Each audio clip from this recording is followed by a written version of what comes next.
O Sindicato de Autónomos ata Maruta sitúase ao lado do sector do mexillón en contra do decreto da Xunta que limita a extracción da mexilla. Dende a asociación advirten que se as bateas non reciben a cría que necesitan, as perdas serán catastróficas para toda Galicia.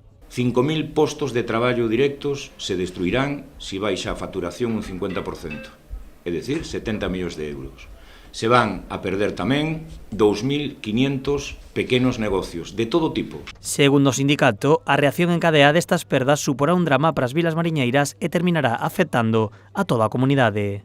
Primeiro, lóxicamente, ao sector extractivo, aos mexilloeiros, afecta ás depuradoras, afecta ao transporte, que xa non é o sector directamente vinculado, afecta aos mecánicos, afecta a talleres de reparación, afecta a comercios de roupa, de deportes, afecta tamén a hostelería, afecta aos mercados municipales, afecta a todo o mundo.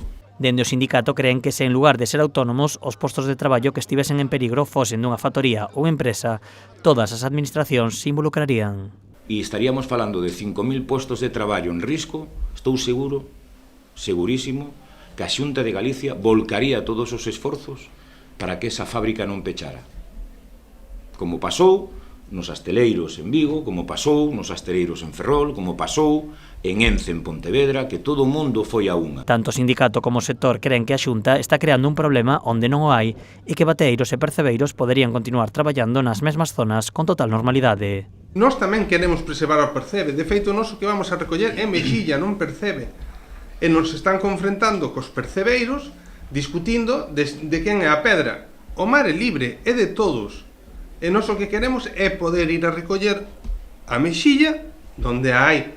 Dende o sindicato mostran todo o seu apoio ao sector e non descartan convocar paróns en Galicia se fose necesario.